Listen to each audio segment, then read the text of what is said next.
देश का सबसे सख्त नकल विरोधी कानून लाने के लिए निकाली गई जिन आभार रैलियों से उत्तराखंड सरकार गदगद है, उन रैलियों से आम जनमानस हतप्रभ है और प्रबुद्ध वर्ग की नज़रों में तो ये रैलियां सरकार की नाकामी की प्रतीक हैं।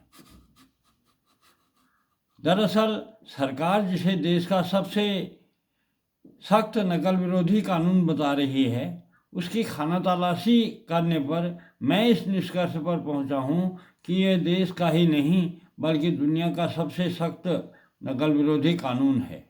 सरकार के पास इस कानून का प्रस्ताव कुछ माह पूर्व अधीनस्थ सेवा चयन आयोग की ओर से आया और अगर यह इतना ही बेहतरीन है तो इसके लिए सबसे पहले इस आयोग का आभार व्यक्त किया जाना चाहिए।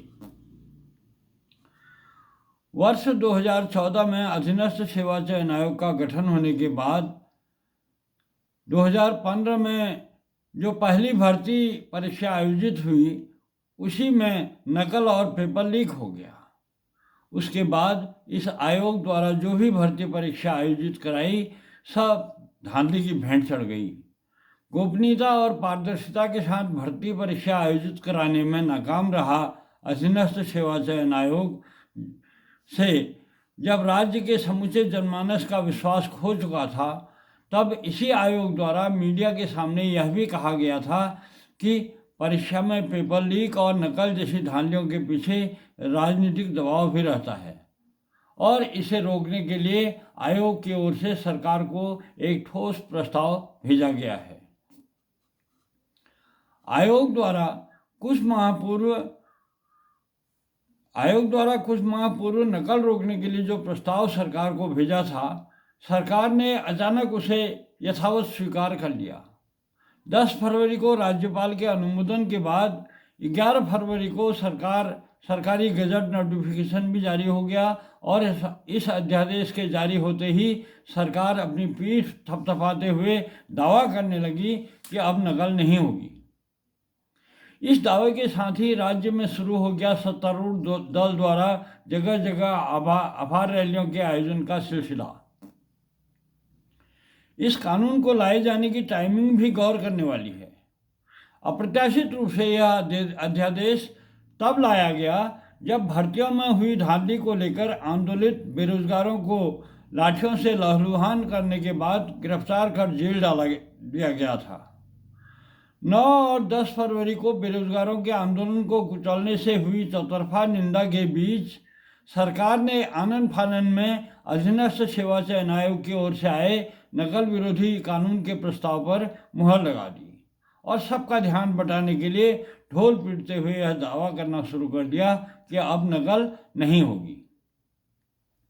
ऐसे में सवाल उठना लाजमी था कि क्या यह कानून वास्तव में नकल रोकने में कारगर है।